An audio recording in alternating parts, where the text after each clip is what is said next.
Hello and welcome back to the Timeless Moments podcast. My name is Spokenpriestess, the African Powerpuff Girl. I am so excited. I love this job.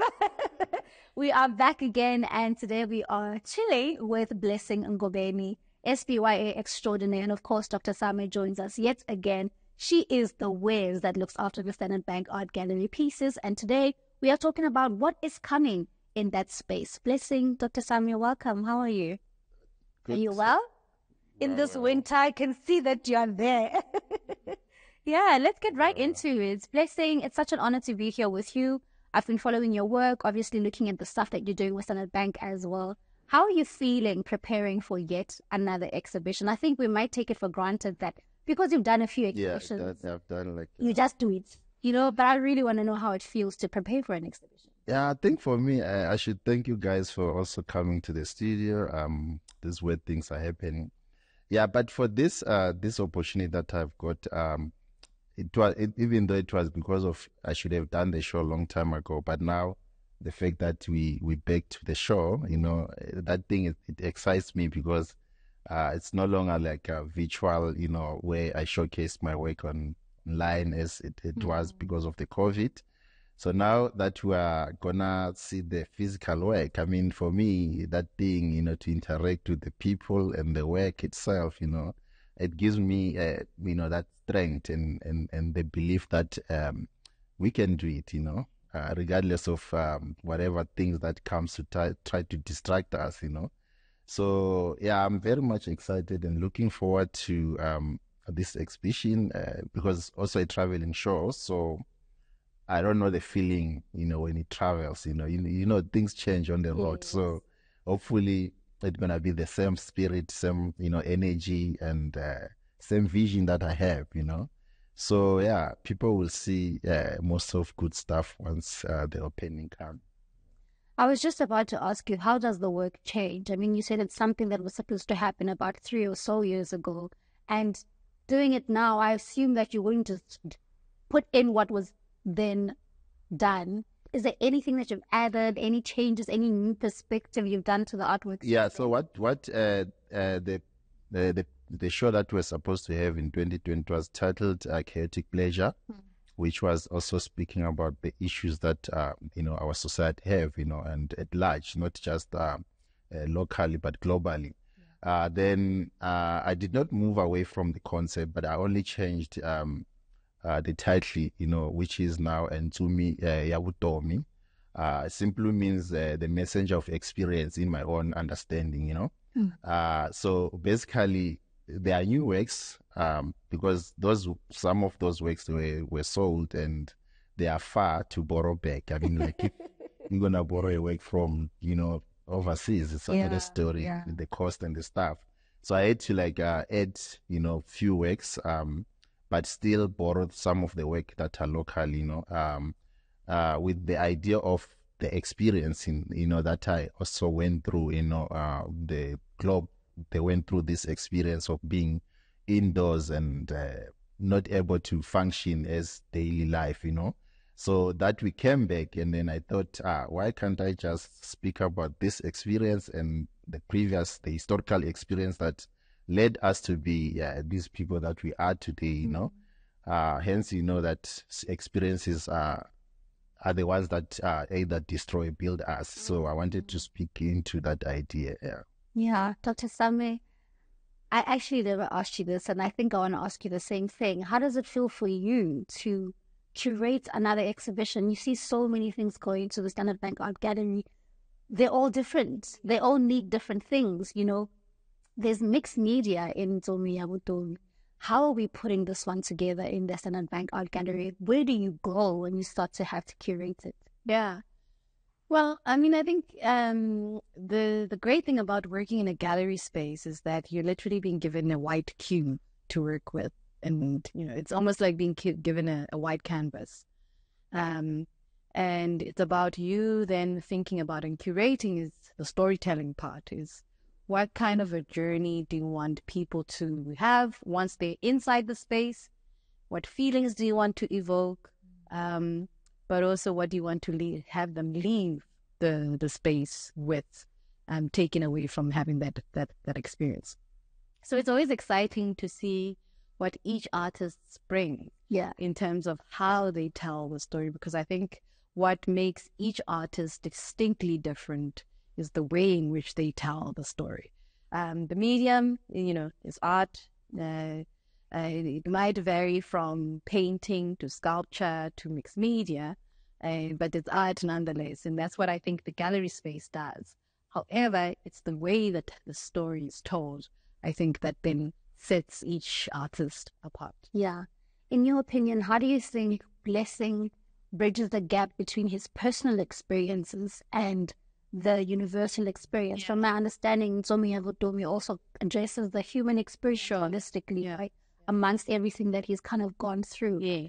How do you see him bridge the gap between those things, himself and the world and the human experience? I think then the title that he's given this exhibition is very appropriate, because that's what it actually is. It's him as this middle conduit to sort, right?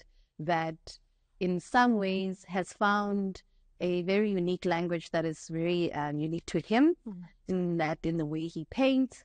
And then this universal language called art that then allows him to take it across to a wide audience of whoever it is, engages and looks at the work. So I think him positioning titling the exhibition as this messenger is very much, I think, embedded in the type of work he already makes. From drawing from newspapers, magazines, all of that speaks about being this messenger who's carrying these experiences around with him that then wants to relate to the world. Yeah. Blessing, is there a system when you create? Because you've grown in your work. You started using mixed media. You experiment. You seem to experiment with a lot of stuff. There's fabric. There's sculptures. I saw cotton in one of your other pieces. How do you create a process for something that I believe is spiritual? Because the way you explain Nzomi Yavudomi, it's quite spiritual. It also reflects on the history, and that means you channel a history that you may not have even been part of. So how do you create a process? Like, is there a system? You do tick boxes? How does it work? I think for to answer it, to give you a proper question, answer on that, is that remember that we're surrounded by a history that never favored especially the black child, and each time when you read these stories, you relate, somehow.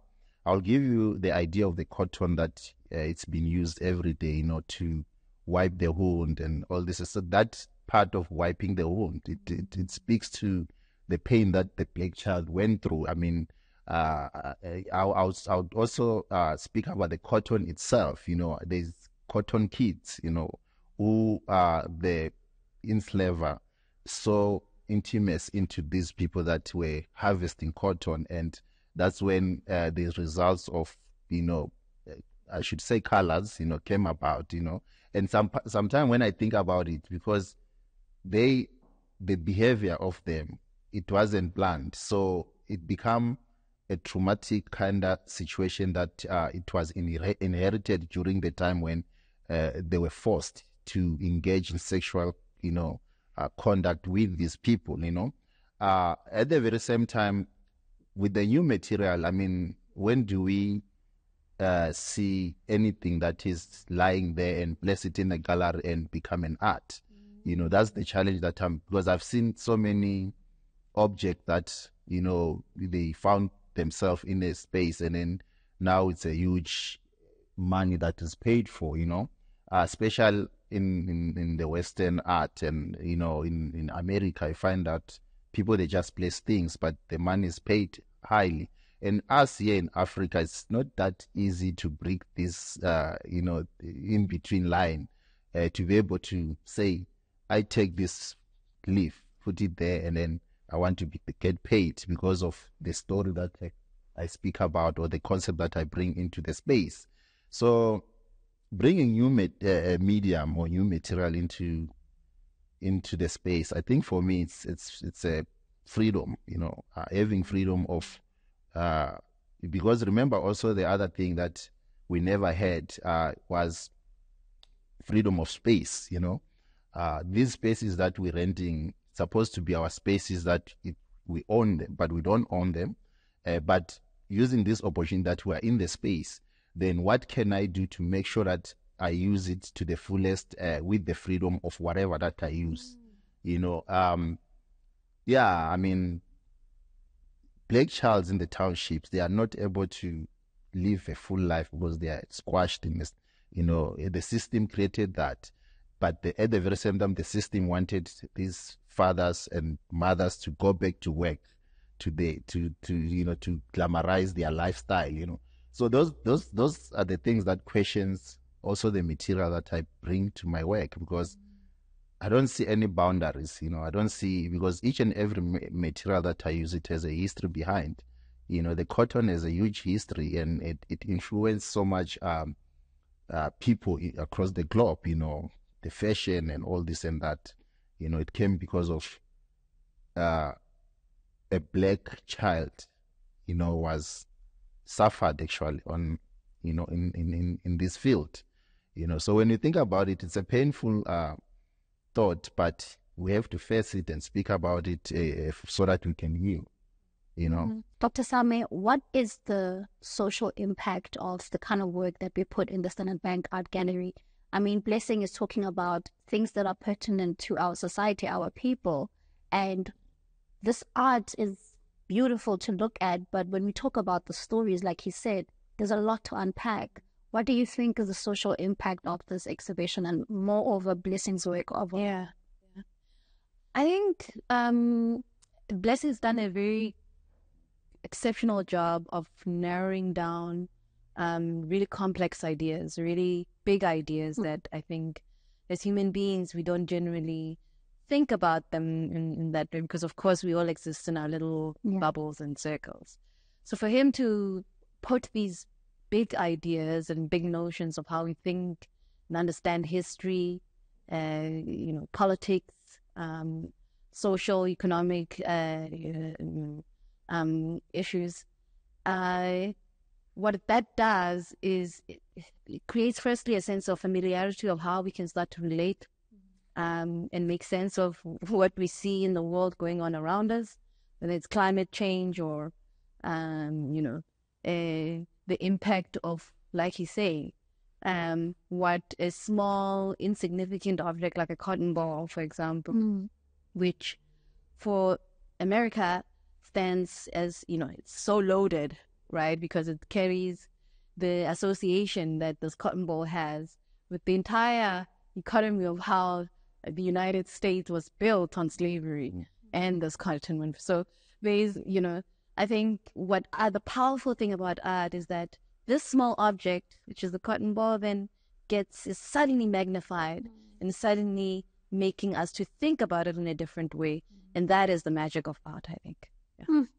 It's incredible. I want to know, what is the success of an exhibition, right? The idea is to get people into the space to experience the story, to see it, to start the conversation, to relate about the topics and the stuff that they're seeing. But other than people being in the space, what do you think, or how would we measure that an exhibition is successful, so to say? Talkability. You know, if you look at, I always like to make the example of the Obama portraits when they first came out, Michelle and Barack Obama. And those two portraits, you know, Michelle was done by Amy Sherrill, I think her name is, and Barack was done by Kahinde Wiley, who's also an artist of African descent. But the popularity, the why I make the reference to those two portraits is how in the place they sit right now, they're in the National Portrait Gallery of all the presidents and heads of states of the United States. And of course, Barack was what, number 43 or number 44 presidents of the U.S. And you see all these 40-something of white males, and then suddenly there's a portrait of first black president of the United States, and it's been painted by a black artist. There were queues, literally, of people coming to see those portraits. And the reason, again, is that suddenly there are these two portraits that look different to what is inside that space.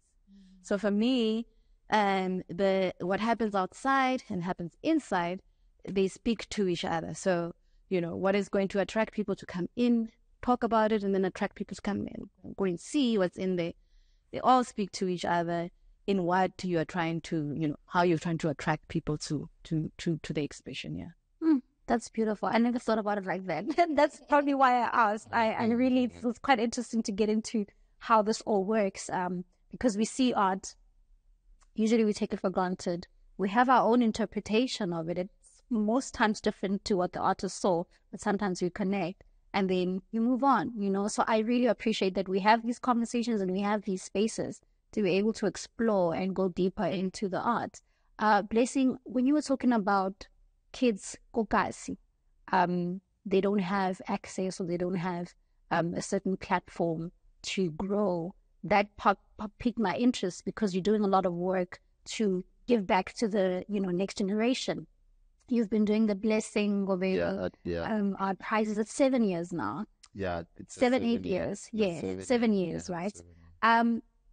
I loved when you spoke about that to say, I don't want it to be done when I'm gone and then there's the Blessing Ngobeni art prize. That thinking, when you launched that, where were you looking for it to go?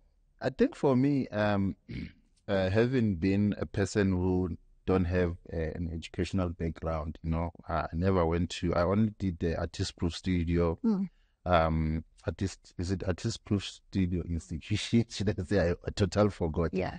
Yeah, as some formalities, in the art space to understand few things, printmaking and others. I realized that during that time, because I created different works, that made me to win the Reynold Casero Award, which was hosted by the Bag Factory, Yeah. Through that process, I started to understand the fact that, no, man, if I can manage to win this award, and how do I get inspired by this award by creating my own award that can also assist the up and coming. Remember that we're getting old and we need I don't say it like that. thinkers. Yeah, we need young thinkers. So we need young thinkers to take over these spaces and carry on. And how we also mentor them. They have to understand that it's not only, because remember that I'm not saying being at school is not okay. It's okay. But how do you use what you got from school with your knowledge, your natural knowledge, your natural given information, and be able to spread and, go anywhere in the world, So for that reason, and having stayed in township myself, I realized that there's so much gap, unbridged gap that need to be bridged. And how do we bridge it? Is to get involved and participate and take the lead, I think that's how the Blessing Ngobeni art thing. I mean, I used to fund it by myself, up until 2 years now. We have a sponsor that is constantly, giving us. But if anything happened that the sponsor is no longer, I have to take over again because, imagine I'm dead, but my name is, being used for, for whatever reason. It's not okay. So I rather experience this thing of name being used while I'm still alive and see how it goes. And I'll be proud, even, when I'm dead, I'll be like, yeah, thank you. I did something that changed the world. I mean, all those winners, previous winners, they got picked by great galleries. They traveled the world, I think one of our first winner, Tendai something is in New York now as we speak. I mean, he's been doing great, So I think as individual as I am and as collective as we can, we can change so many lives, including the Standard Bank for also coming on board and recognize the talent in me and allow my creative thoughts to stretch, So those are the things that keeps me going in my daily life, like to make sure that there's something that I'm doing that is positive, than looking at the people growing in the shack. The shack is a dining room, is a bathroom, is a sitting room, is a playground, is like everything is a toilet, at some point. And you expect these kids to go outside the shack and be able to think. They won't think because everything is squashed, everything is in one space. So even the mind is not growing. So I would encourage like people to start visiting each other, to travel. It opens the mind.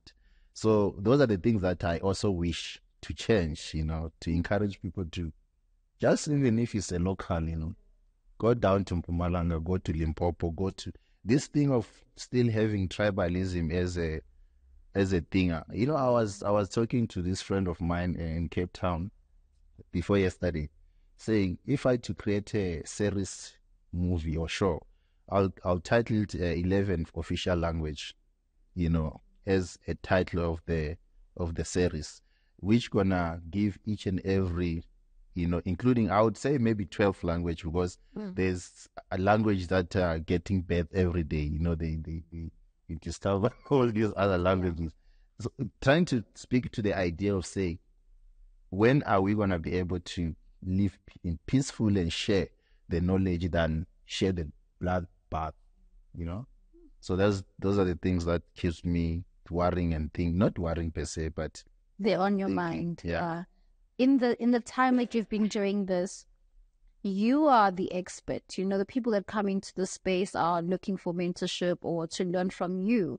I want to know if there are moments where you learn something from the people A lot. inside there, and you put it into the art as well. I learn a lot because some people, they, I'll put it outside the studio, for instance.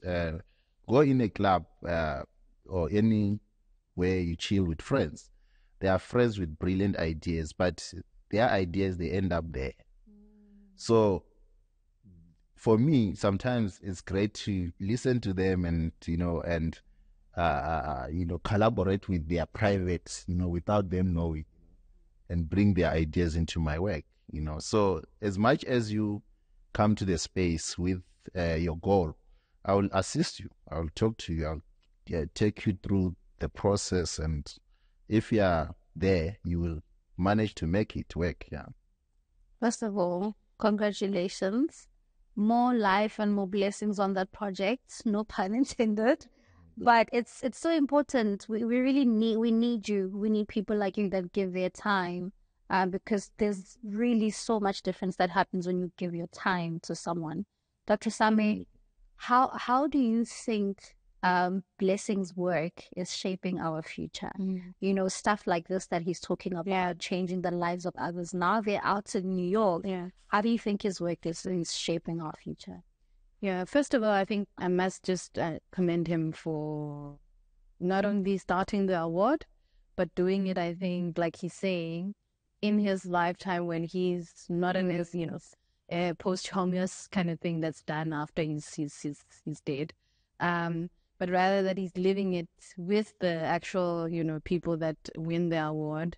But also he's a living, a example to them as well, that they can see his successes and aspire to that as well themselves, right? That's always, I think, a great example when you are being mentored. Yeah, is to see, the changes. And then I think, that what then is the impact of that is, and I think we take it for granted that yes, it's an award and he chooses a winner and what, but what you are actually doing is opening up not only the industry and the, broadening the caliber of artists that come from South Africa, for example, that are now kind of showcasing internationally, but also unearthing untapped talent. That for me is always the exciting part, because I think in the bigger institutions we tend to focus on the big names, but when you have this award that's kind of grooming young up and coming artists, you kind of see the raw talent as it comes up. it also gives you a taste of the impulse of what young people are concerned with at the moment. So it's, it's just a rich award, I think, for me in that sense. And the impact that it has, it's a ripple effect. It just keeps giving. Yeah. Before I let you all go, I want to talk about selflessness. I think there's a level of selflessness in being a creative, because you take from wherever you take and you're giving to the world, and you continue giving, as the work continues to be consumed.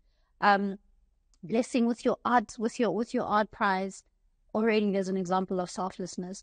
But I want to know if you ever apply selflessness to yourself. Where do you go when you inspiration, when you need someone to mentor you? How does that work? I always I don't want to fly. Mostly I want to drive. I want to drive because I would lie to myself with the vision to think that this land, one day I'll own it, which become an inspiration to further speak about it and and whatever ideas to it and showcase to the people. So for me, I think that's the most I'm surrounded by auditors and other other professors around me. So I mean, take a phone call to just say, hey, I'm not okay, and then anything that's gonna make me laugh, then I'm fine. So it's not like a scientific, complicated situation that but mostly, I found smile on my kids. Yeah, they give me like a hope, and the pain that comes through with them. I want them to be successful. I want them to be the best, to go to the best schools, all this and that, so that they won't be like the of dependence, should I say, generation of dependence, where you have to wait for 350s, that the government give every month. No, I don't want them. And I don't want them to work for any person. I want them to be independent and be able to do it their own time, to do whatever they like at their own time. Hence, I do what I like at my own time. So that's one of the quote that inspires me, like I do what I like at my own terms, in my own time. So that's empowering. Dr. Sami, you are, I might say, you're on the other side of the scale, where you are in, the brand, you are within the gallery, you are an enabler. You are enabling everybody's dreams. That's a level of selflessness I cannot explain. Where do you go when you need inspiration for the work you do? Yeah, I think it always comes from the artist. It's a kind of a relationship that has to feed each other in that way, that in order for me to do my job, if there are no artists, I don't have, right? Exactly. And having artists, I think, always, but also just seeing how each one is so different. But they're using this one language called art. That is always an inspiration for me. To add on what, at some point you question the idea of saying galleries wouldn't exist if artists did not, So at some point we are indirect employers of the other, but they don't want to accept the fact that we do employ. Because if you did not sell my work and other artists' work, there's no functioning there. Yeah. I'm loving this conversation. Speaking of galleries, my friend, Standard Bank and Gallery is the pin location. Okay. Blessing is going to be showing soon. You need to experience this. You're hearing the conversation. You need to see the art. So you make sure you make your way down to the Standard Bank Art Gallery soon. The dates will be out on our social media. What can we expect, just briefly, as the exhibition opens? We're going to have live bands, the recording. I think live recording. So those are the things that you should expect. And then, of course, beverages, you have to sip something to confuse yourself, and feel like you're part of the, of the art, yeah, of the magic. Yeah. So definitely I'm looking forward to this, and then hopefully people will come and let's mingle, guys. There's nothing that's gonna separate us. We started this, let's go together, and the rest will follow. Yeah, I love that. I love Yeah, that. the rest will follow. What can people expect when they come and see Ntomi Yabudo? Yeah, I think a very stimulating exhibition. I think it's very hard to walk into an artist like Blessing's work and not be, stimulated by just looking at the work. They can expect to be challenged, on some of their ideas of the things that they think they know, or that we think we've made peace with and we're comfortable with now, but are still, nagging at us. So there's these elements and also, I think that's one part that's also sometimes missed about Blessing's work is how humorous it is. It's so funny. Yeah. A lot of the stuff is like figures out. Yeah, weird. crazy. They're doing crazy things. So if you start looking at it in that way as well, and I think people will have fun. Yeah. I don't want to say any more than that. You heard it all. Ntomi Yabudo is at the Standard Bank Art Gallery. I'm not going to have to say this conversation again. Just be there. Okay. Until the next one, my name is Spokenpriestess. Stay tuned for more episodes of Timeless Moments.